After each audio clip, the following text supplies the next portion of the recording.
Alright, you guys, Roland Garros 2025. We have had a draw for the last couple of days, and your boy has been busy for Sunday when they do Rafa's tribute at Roland Garros. I got a little something for my glorious King's big day. But before we cross that bridge, we got a draw to break down, got some predictions to put out there, how I see this tournament shaping up.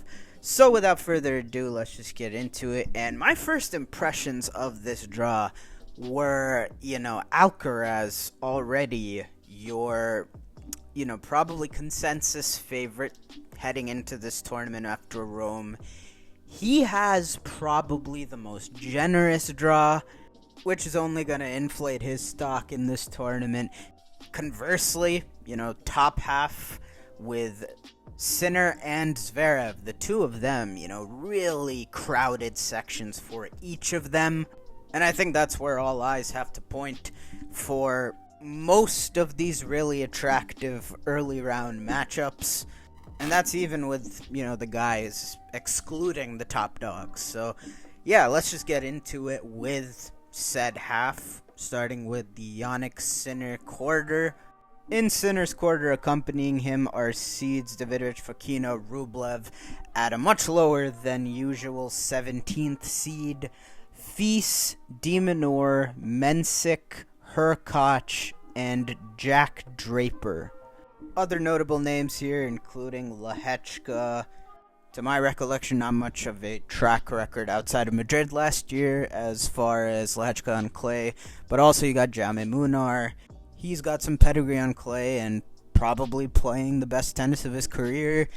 There's Nico Yari, who is going to see Arthur Fils first round, which, could be tricky, but it has also been quite a rough go of it over the last year or so for Yari. Laszlo Gera, comfortable clay quarter. Not the easiest opener for Demon there, albeit I don't think he gets upset. Alexandre Muller, who draws Jakub Mensik first round, certainly could prove to be a tough out. I think he's innately at his best on clay, and on top of that, he is having the best season of his career to this point. Interested to see for really all of the guys that go deep in Hamburg this year, since it's been pushed up to the week before the French Open.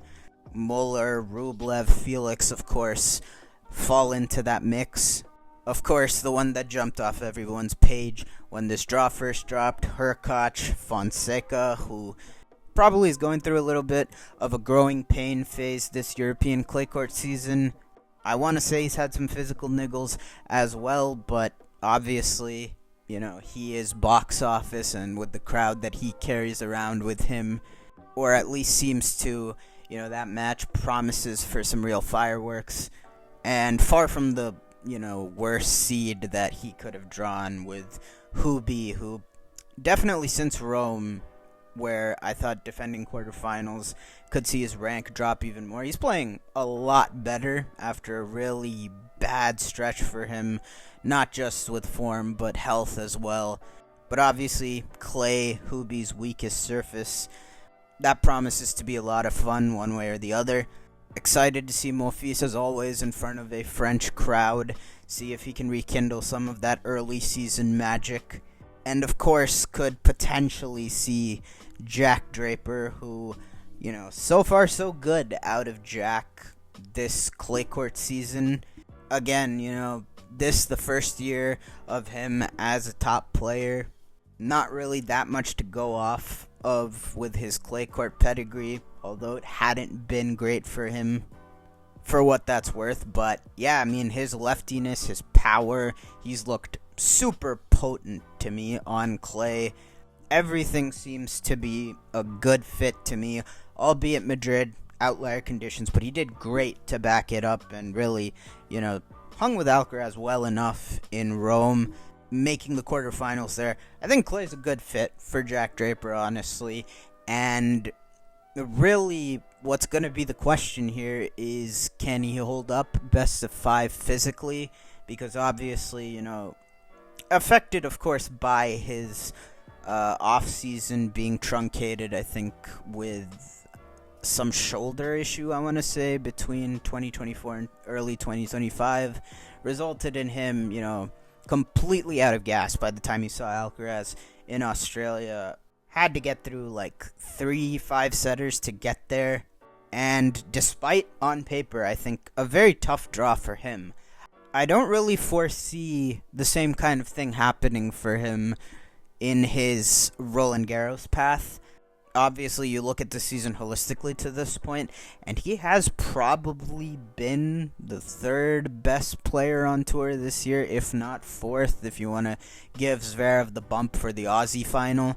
And really, the only match that I could see getting, problematically, whether it's within the match or the matches after, it would be a potential match with de Minaur, like round of 16. And even with this upgraded version of de Minaur this year, last year, clay certainly still has its limitations for him. I think still caps him out at a certain level of dangerous that's lower than it is on the other surfaces, just because it probably most, exposes the power deficiency still. So, despite, I think, a lot of big names, notable names, ahead of him, to me, all things indicate Draper to the quarters. And conversely, I think it's a lot more simple for who he faces in the quarterfinal. I think pretty clear cut, it will be Jannik Sinner. Jannik Sinner, 3 months plus away, and he comes back, makes the Rome final. Clearly still not at a place in his game at that point that, he could seamlessly go toe-to-toe with Alcaraz on clay. But he's not going to be running into any of those problems against anybody that he will face in this draw.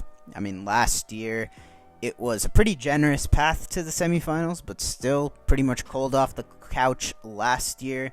He made the semifinals with relative ease, aside from, I think, losing the opening set to Mousquetaires in front of a French crowd.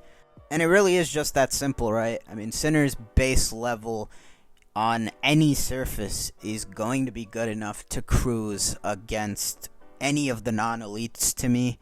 And, doesn't even extend just to the non-elites. It pretty much extends only to, guys that can play something resembling a Tier 1 level. He is pretty much a shoo-in. It does not matter where, hard courts, clay, grass. Only guy before Draper I could see pushing him would be Arthur Fils, but Fils has, something of a gauntlet in front of him. It's going to be a real test of Fils' improved consistency this year in the results, because, there are some banana peels he could slip up with. I am excited to see Fils and how far his run can go this year, being the highest ranked Frenchman. I don't know, that aside, Davidovich Fokina, I think best case could play him to, tight straights. But Sinner's not losing to any of these guys, I don't think. I don't think Jack, though, would be drawing dead in a potential quarterfinal with Jannik Sinner. Probably would easily be Sinner's toughest non-Alcaraz RG opponent. At least for, the Sinner 2.0 since just last year. But am I willing to go far enough to say that he could spring the upset? I am not. So yeah, I'm going to have to say that for the quarterfinal, seeds hold Sinner over Draper. I also notably omitted Richard Gasquet, who I believe will be playing his last tournament this Roland Garros, marking the end of, I believe, a 23-year-long career. Yeah, that guy has been around for as long as I can remember watching this sport. He opens up against Terence Ottman and could potentially see a rematch against Jannik Sinner when they both played in the second round of last year's tournament. But of course, Gasquet, a mainstay, at least in the world's top 50 for the better part of the last 2 decades. And in that span, of course, making it up as high as 7 in the world, made 2 World Tour finals, actually, and 3 Grand Slam semifinals between Wimbledon 07, 15, and then the US Open in 2013. Most notably, one of the game's greatest ever one-handed backhands. And another one of these guys that was unfortunate to be born into the time that he was pretty much the same age as one Rafa Nadal. That meant, spelling the course of the entirety almost of the Big Three era, but certainly carved out a tremendous career for himself over the course of these 2+ decades. 16 titles, made it all the way to over 1,000 matches played in his career, and a winner of over 600. And even, as recently as last year, scored a brilliant win over one Borna Coric at Roland Garros. And I think always my most notable memory of him here will be one of the most magnificent non-Big Three matches that I have ever seen. That match between him and Stan, I think round of 16 at the French Open in 2013, might have the single greatest game of tennis I have ever seen. One of those marathon games, but quite literally, it was winner after winner after winner, and that is without exaggeration.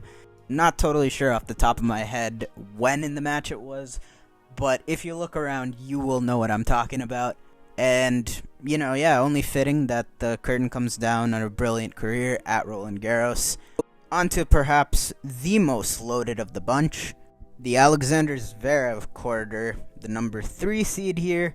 His fellow seeds in the quarter include Felix Auger-Aliassime, Francisco Cerundolo, Grigor Dimitrov, Daniil Medvedev, Ugo Humbert, Denis Shapovalov, and Novak Djokovic.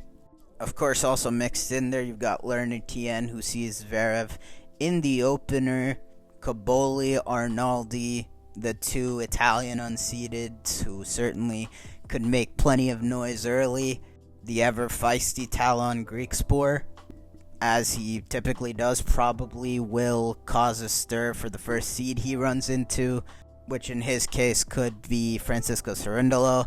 Cam Norrie, slowly but surely playing a bit better of late. Stan Wawrinka also mixed in there. Pedro Martinez certainly could be a tough out for Denis Shapovalov early. And Corentin Moutet could see Novak Djokovic in the second round. Moutet coming off his first top 10 win over Holger Rune in Rome. And that's a guy who knows how to work a crowd. Certainly could get the French rockin' in Chatrier in a potential round 2 with Djokovic. But let's just get to the meat and potatoes. You want to hear about Zverev, you want to hear about Djokovic in this section. Let's start with the higher ranked of the two, Alexander Zverev, who has, in this decade, been a consistently fabulous Roland Garros performer, has gone to at least the semifinals every year since 2021. This is, however, probably his worst lead-up to any of those French Opens. That only excluding 2023. That also when it was still pretty early on in Zverev's comeback from the ankle injury. And, his run to the semifinal that year also was aided by quite the opportune draw. That will not be afforded to him this year, which, to me does raise more questions than usual. He's typically been in much better form coming into the French Open than he is this year, albeit, not so bad losses in clay season in particular, but also not really what we have become accustomed to out of him. I don't really think it's, that tricky in the opening rounds, albeit, he could see a Caboli and an Arnaldi. Felix, of course, we know what he can do on clay, but he's cooled down tremendously after his great start to the year, and you never know with him. But I don't anticipate him, Caboli, Arnaldi, really being major roadblocks for him. The first one is a potential matchup with his boogeyman, though, in Francisco Cerundolo. Of course, he could see him 4th round, and probably will. Same goes probably to a lesser extent to Talon Griekspoor, who, is probably the only chance that Zverev won't see Cerundolo. But both those guys can play him tough. Cerundolo, of course, has beaten him twice this year, and 3-0 lifetime. That'll definitely be a big test. Zverev, best of 5 probably does boost Zverev's chances, given there's just more wiggle room. Probably nerves come into play even more so for a guy in Fran who hasn't always dealt with the occasion the best. And of course, I think same goes for Griekspoor, who has also notoriously played Zverev super, super tough. Of course, was up 4-0 in the fifth last year against him. I am, however, counting out Grigor Dimitrov because it just seems like his body has, for most of 2025 been breaking down on him, unfortunately, quite a lot. And the physicality of Roland Garros best of 5 clay, you wouldn't anticipate that being very forgiving on Grigor's current state.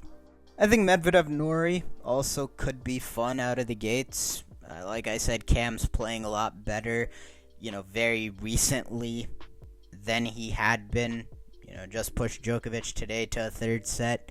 But Daniil quietly, as he's aged, is sort of pivoting more to the slower surfaces. He seems like a better bet, at least consistency-wise, on the slower stuff, and that has continued into this clay court season. Very much a clay court season of beating who he should and coming up short to those that would be favored against him. And, given his recent results at Roland Garros, he's been quite a consistent fixture in week 2. I don't expect that to change given this draw. I think he will be there 4th round, and I think waiting for him will be Novak Djokovic, who we haven't gotten very much of a sample on this year up until this week in Geneva, as he has now passed up his match tally for the entirety of clay season before this tournament, getting in the 4 matches now in Geneva in the run to the final. Potentially could take out title 100 there. Honestly, Novak looking a whole lot better in Geneva doesn't change all that much for me, albeit for what it's worth. He did win Belgrade 2 in 2021, the week before Roland Garros, and he went on a truly remarkable French Open title run that year. But even if he hadn't played Geneva and we were just left with these 2 matches on clay, I do think that given this draw, I wouldn't feel any different about Djokovic than I am right now. And that is that this is a draw that is very workable for Novak Djokovic. And you look at his track record at Roland Garros back to 2006. So it has been 19 years.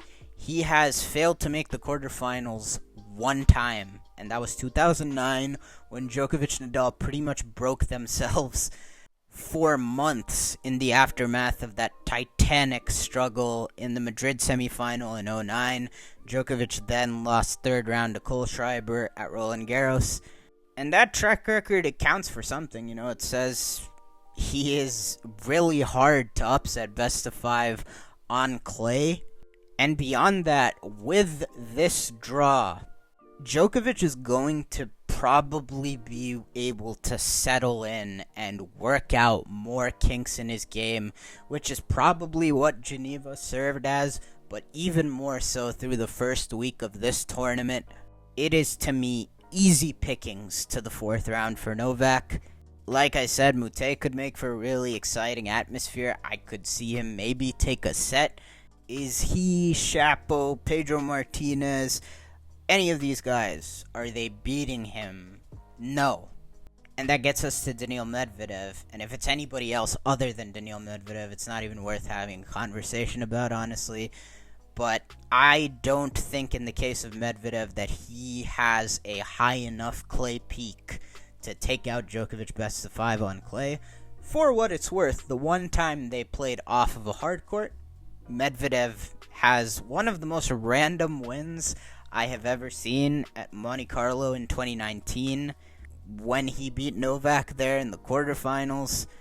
But again, I'll say the same as I did for Demon. I think this is just conditions where a power deficiency over best of 5, it's just too much to overcome against the Djokovic. And yeah, Novak looked atrocious. His first 2 matches in this clay court season, that 0-2 start, And Geneva isn't really even much of an indicator to me. I don't see him playing a lot better in Geneva, which he is, as this catalyst for like a remarkable level. I don't think you can really tell with who he's playing in Geneva where he's at relative to, when he'll have to play better opponents. And here's really my assessment of Djokovic since the beginning of last year, is that in the last couple of years, I do think he is a noticeably worse returner. He's had a couple of injuries, hammy, knee to the lower extremities, where I do feel he's maybe lost half a step in the movement as well. But that being said, do I think that he is to a point of physical diminishment that he doesn't have a push in him? Absolutely not. He's getting injured more often, and the next one, always could be the one that pushes it past that point, but do I think he's there right now? No. And the best of 5 conversation is completely different for him, because even since the beginning of 2024, he's still probably been a top 3-4 guy in the majors. And Novak Djokovic gets a couple matches to work himself into this tournament like I anticipate he will here. He's going to be in the quarterfinals. And if he's in the quarterfinals, he is very dangerous from that point on. Now, of course, his ranking does open him up to, trickier draws than he's been used to. And that results in him seeing a draw like he did in Australia, like he is here, where quarters through final, he's going to have to see some variation of Zverev, Sinner, Alcaraz, and at 38 years old, certainly, that is a very tall ask, physically. But is he still up to it, at least to the point where he can be competitive, he can win a match or two in that gauntlet? I think yes. And even leaving the Olympics aside, because it is the one true outlier since the beginning of 2024, as the only time he truly was special, vintage, A++ level. I think even last year, he had a much trickier draw early on than he does this year. And between those matches against Musetti, that first set against Cerundolo where he crushed him, that looked like a guy that could have won last year's tournament. And you look at his record on Chatrier, especially when the Nadal factor now has been gone since post-2022. He hasn't lost on this court since that 2022 quarterfinal against Rafa. And so within the last year, Olympics was best of 3, not best of 5, but still, he has demonstrated a level on a clay court, while I don't think sustaining significant physical decline, or at least significant enough, where I don't think he could get to that level this fortnight. And so that brings us to a potential Zverev Djokovic showdown. The only question I have here is, would Novak still have the legs for it? Because we haven't seen it in a year pretty much. Most of his matches in Australia weren't really that taxing. Alexander Zverev, as he always does in these high-stakes matches, at least most of the time, I guess this Australian Open final aside, against even the Tier 1 guys, he tends to be a very, very, grindy guy to play. Typically on a hard court, on a clay court, no matter who you are, you're gonna have to probably suffer a little bit. And from an endurance standpoint, Novak certainly isn't what he used to be. So that's certainly a tick in his column. Of course, for a high-stakes, big match, you're taking Djokovic to meet the moment over Zverev all day. And I don't know, as funny as it might seem for a guy that before this week was 0-2 on clay, the form questions with Zverev have me scratching my head more, because if he was in great form, I probably would not be leaning Djokovic the way that I am and have been since this draw dropped, at least not as convincingly. But if Djokovic is in a quarterfinal, I'll say it again, he's going to be dangerous moving forward. And for Zverev to spin the web, make it physical, he has to be playing better than he has to me. So this is sort of a gut thing. I've liked Djokovic's draw a lot since it dropped. And yeah, for that reason, I will at least have him getting out of one of the potential 3-match gauntlet that he could see down the stretch in this tournament. I like him over Zverev to make the semi. I'm sorry you had to sit through, over 20 minutes for me to get through that top half and to these conclusions. But I don't know, these drop previews never go as briskly as you anticipate. On to quarter number 3, Taylor Fritz quarter. In his quarter, seeds Alex Michelsen, Sebastian Korda, Francis Tiafoe, Holger Rune, Thomas Mahac, Brandon Nakashima, and Lorenzo Musetti. Also notably, you got Riley Opelka here, Mariano Navone, very competent clay court player, Miomir Kecmanovic. Bautista Agut, I thought, was quite washed for quite a while now, but he is playing a whole lot better of late. And playing Holger Rune, there is always scope for you to make things physical and work from there. You also got another competent Argentine workhorse on clay in Francisco Comensagna. Jensen Brooksby also on the comeback trail this year. Luciano Darderi, not the easiest opener for Seb Korda. Another solid player pumped out of the ever-growing tennis factory of Italian tennis. Hamad Medjedovic also there lurking, truly, under the radar, huge hitter of the tennis ball when he's on. Could see Taylor Fritz early. But talking about Fritz, of course, to this point, it has been an underwhelming season to follow up his standout 2024. Some of that down to health. Some of that also probably down to playing under the microscope now a lot more with these heightened expectations. That being said, given his path, I see no reason he shouldn't at least match his 4th round appearance last year where he played Casper Ruud. Quite tough. And honestly, his path is quite fortuitous. I would say quarterfinal should still be the bar. There is no real, standout danger match. I could see, Seb Korda or Medjedovic, both, if they get hot on a good day, could spring the upset. But I think both are pretty big ifs. And anything short of, either guy peeking out of their mind, he should go through to the quarterfinals. And in all likelihood, waiting for him, also pretty straightforward, I would think Lorenzo Musetti. It has been, one step further even from his clay court seasons of past.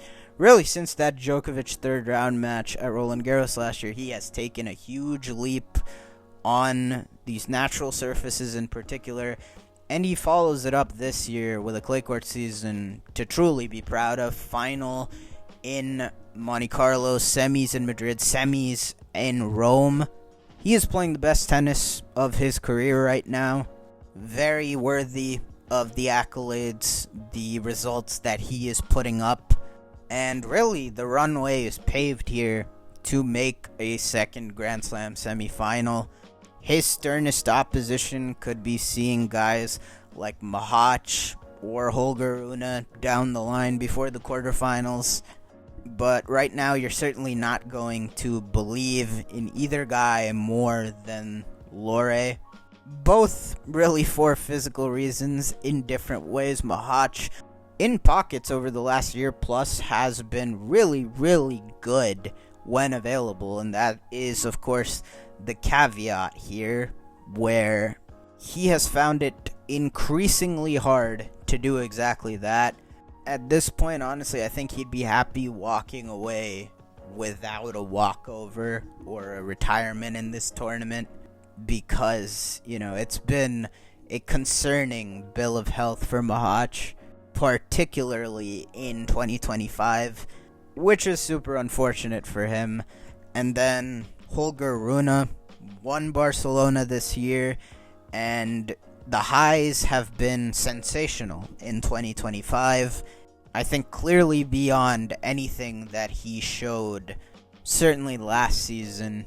But again, that is the thing with Holger. First of all, week to week, there is no way of really taking any of his past results and using it to predict the future.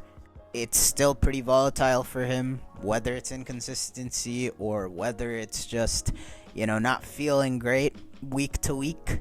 And, even best case for his consistency, best believe I would still trust the Musetti's legs far more than I do Holger's, who last we saw him, was gassing out midway through the second set against Mute in his second match in Rome.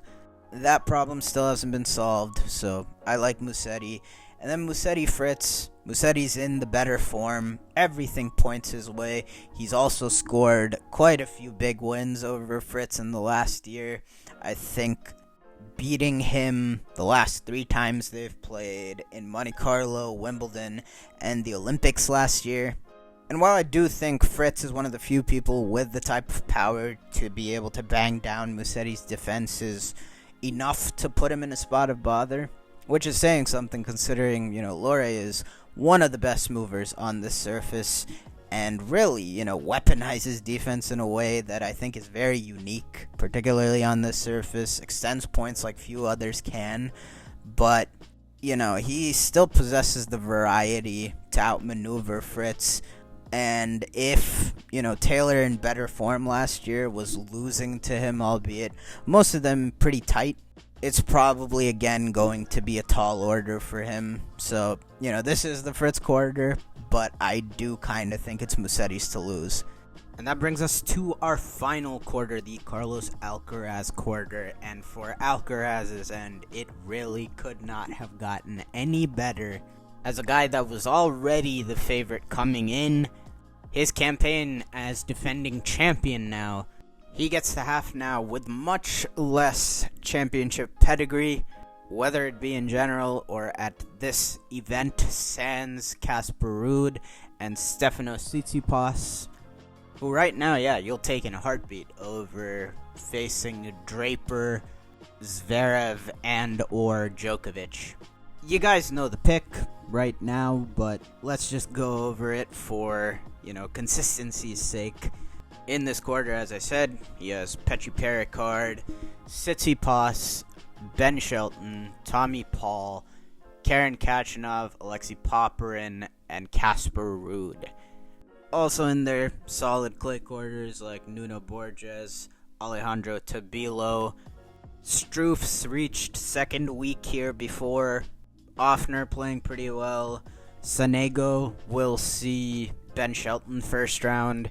Echeverry, a decent shot to spring an upset on a, really struggling Stefanos Tsitsipas first round as well.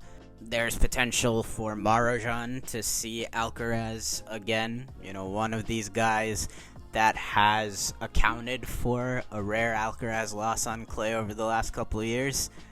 But it's pretty clear cut. This is even more so than when I last used It's His to Lose with Musetti. It is like tenfold with Alcaraz in this quarter. This is a guy who I've identified this year. I think his floor is the highest on clay. Even his poor patches have proven hard to overcome on the surface in best of 3. He is also a best of 5 riser who is typically pretty clinical in his opening rounds, albeit he has flirted with disaster a couple times. The only time at the French was very early on with Ramos Viñolas, I think second round in 2022. I don't really anticipate anybody touching him here. Tsitsipas, guy with clay court pedigree, has been really, really poor for the standard he had set for himself. And it seems to only be getting worse, really, since the 2023 Australian Open final.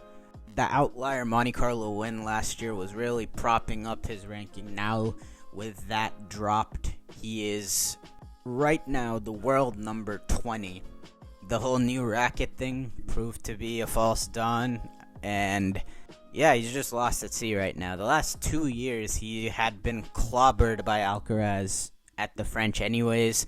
And yeah, for Stefanos, all the safe havens of the past Australia clay court season this year, even those have evaporated for him as sources for easy points for him to really accentuate his strengths.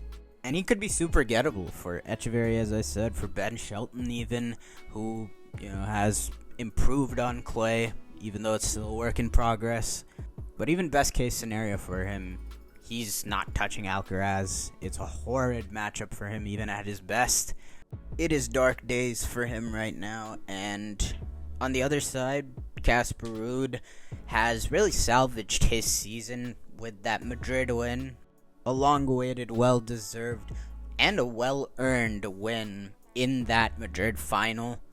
And across those 2 weeks, really, did what he needed in Rome, followed it up, another solid result in the quarterfinal, even if it ended ugly. And that's enough for me to say that, Casper is just going to continue to do what he has at this event for going on 3 years now. He still won't beat the Tier 1 guys, but he will take care of business everyone else. I would say decent enough opportunity for Tommy Paul to make a quarter, since, it's been a second straight encouraging great result in Rome in a run to the semifinals. Always when you move that well, you have at least one really great asset on clay. He was a guy that won French Open Juniors, but I wouldn't bet on him over Casper. I think, we get Alcaraz Ruud here, and Carlitos obviously is the Tier 1 guy right now, so he'll handle Ruud and make his way to the semifinals. And that, of course, brings us to semifinal matchups between potentially Jannik Sinner and Novak Djokovic, and then Carlos Alcaraz and Lorenzo Musetti. Let's start up top again. Jannik Sinner, Novak Djokovic. This is one that, I thought was going to be the semifinal since the draw dropped. But, I've really wrestled back and forth who I have going through. Sinner is coming off of 4 of 5 wins against Djokovic in this matchup. Something you see very rarely is that kind of winning run against Novak, really anywhere, but especially hard courts, which is where, it's exclusively taken place, this winning run for Sinner, where Jannik is hands down, no question, the best in the world right now. I don't really take much stock into, I think, the 1-9 record it was against top 5 guys on clay. And to be fair, 3 of those were against Nadal, when Jannik was still in the developmental phase. I think the only time he played Djokovic on clay was Monte Carlo 2021, so same type of deal there. And I do feel from the jump, Sinner has shown he can play on clay, especially with, one of his first appearances at Roland Garros in 2020. Special circumstances, so close to the US Open, but he did get a win on Zverev and play a very competitive match with Nadal on Chatrier.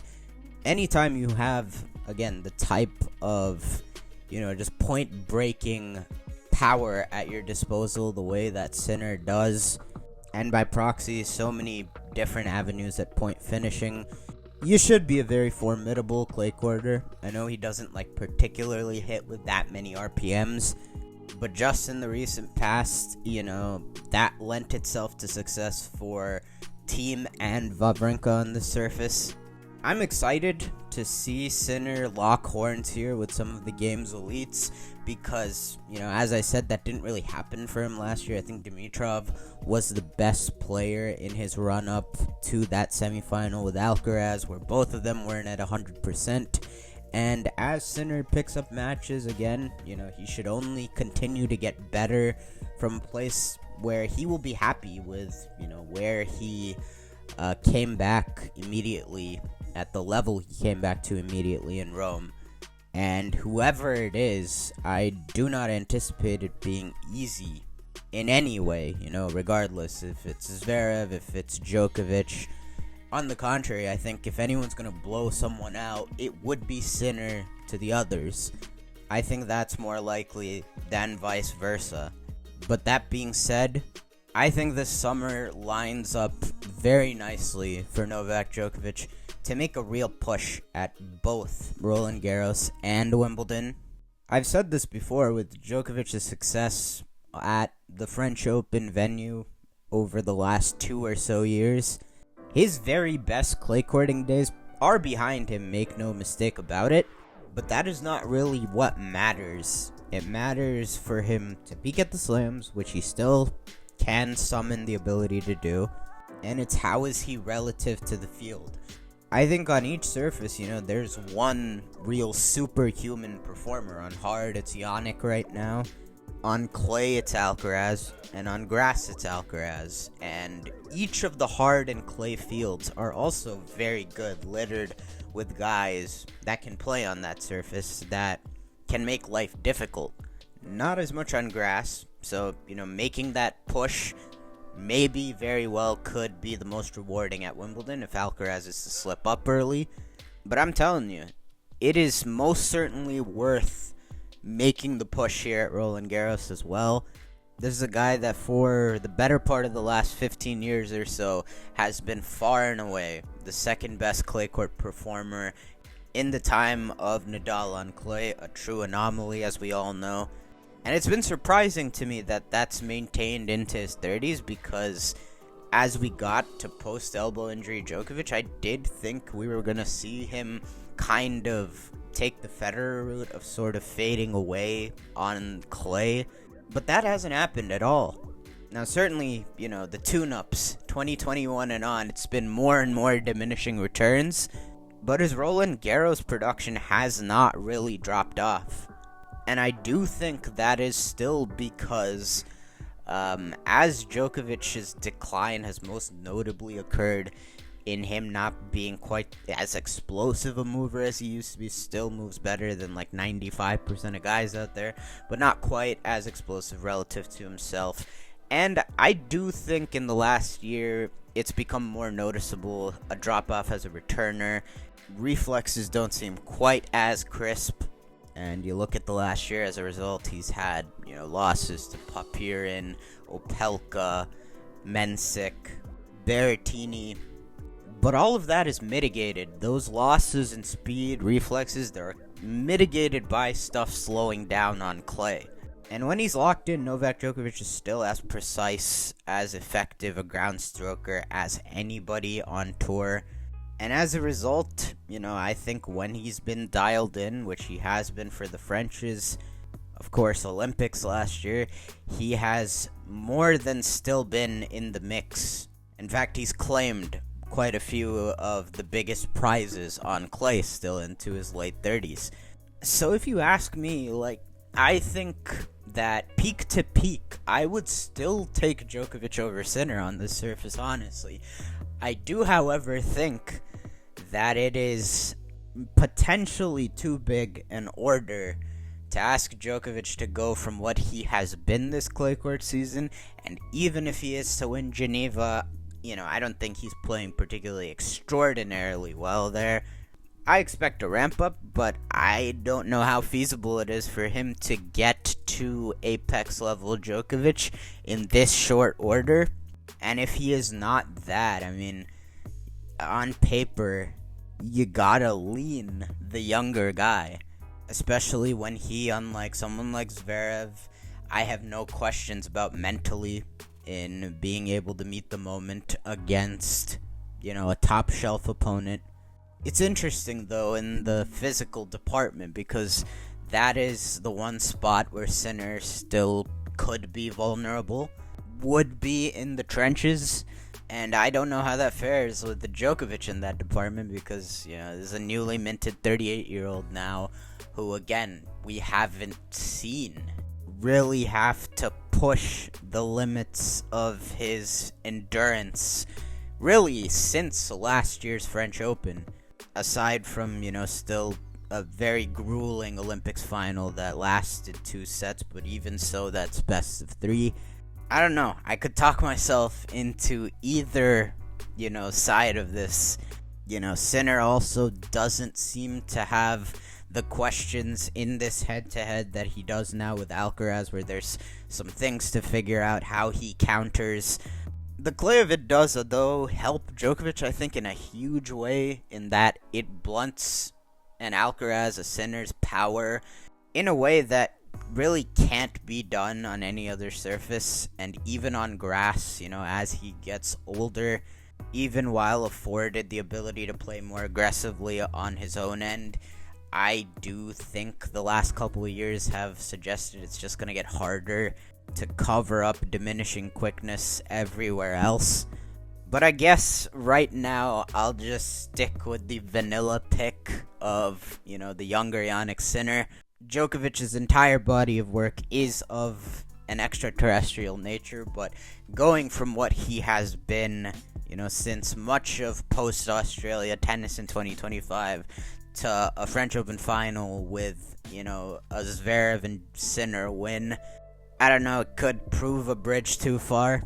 To be completely honest, my gut was Djokovic to the final when the draw first dropped, but I don't know, saying it out loud, it does feel that way as a bridge too far. As you can tell, I wouldn't be surprised if the result went the other way, but I'll go safe. I'll go Sinner over Djokovic in 4. And then talking about Alcaraz Musetti, I believe the only match that Alcaraz has lost in this head-to-head was at Hamburg in 2022, and even in spite of, losing to Musetti in a rare final loss for Alcaraz, I have always considered this to be a very good matchup for Carlos. Lorenzo Musetti can give anybody without, again, the type of point-breaking firepower that Alcaraz possesses fits on this surface, and that goes up to even a Novak Djokovic, as we saw last year. But, with what Alcaraz has at his disposal, he can match all the variety that Musetti throws, even match his defense, really. But, the variety is something, Musetti needs to create his offense to elicit short balls. But against Alcaraz, there's a big disparity in power between these two, and it's harder, I've seen, for Musetti to spin his web against Alcaraz, because with his ball being really spinny and not all that powerful, a lot of the time it's not hard for Alcaraz to get a ball to tee off on and put Musetti on the back foot, as opposed to that ball, that regulation ball from Musetti being safe against most guys and usually testing their patience. But against Carlos, as he just tries to rally more with him, eventually Alcaraz finds something that hangs for him that he can tee off on. And with the weaponry at his disposal from every part of the court, really, that's just not a hole you can expect to dig yourself out of all that often. So there, I'll go Alcaraz in 3. Could see maybe 4 if, he gets a mental walkabout set out of Alcaraz.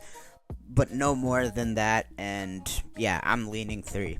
As for the final, if we are to get a first Sincaraz Grand Slam final, we are coming in with Alcaraz winning the last 4, and that has to be, somewhat of a psychological factor. I do feel like as far as X's and O's go, it's become crystallized, especially in the last couple matchups, that Sinner, since becoming the man, becoming this transformed player, it's funny how it's worked out, in the Alcaraz matchup, where he used to be more comfortable when he was a lesser player. And I think, you're really beginning to see visually the reasons why, because as a lesser player, I feel like, it was more natural for him to take it to Carlos. That's why you saw so many of the issues that Sinner gave him, early on in their rivalry, stemmed from him able to rush Alcaraz, really just overwhelm him, with the power. And that is something that's gone missing from Sinner against Alcaraz for most of their last 4 meetings.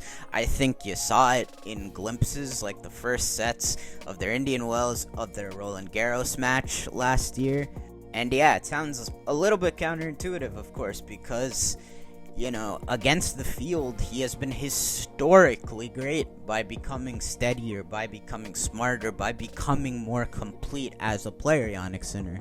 But that status quo has not worked against Alcaraz. More often than not, it's actually allowed Carlos to be the one dictating, even allowed him to get into, you know, some real consistent rhythm, the way we saw in the second half of their Rome final, where he's playing pretty, you know, controlled aggression by the looks of it. It looks very within himself.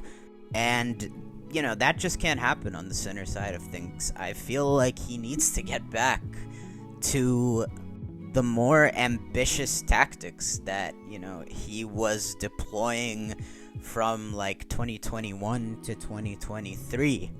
And if he is to do so, which I think he needs to, again, clay is gonna be the place where that's blunted. And I've talked ad nauseum at this point about the way that clay caters to Alcaraz's skill set in just about every way. You guys know what he is. Presumably he's going to be well rested, probably the more well rested of the two. And if Sinner's going to be able to pivot back to the approach of old, even so, these conditions still favor Alcaraz. The match getting physical also favors Alcaraz. And yeah, I think it's all just too many ticks in his column.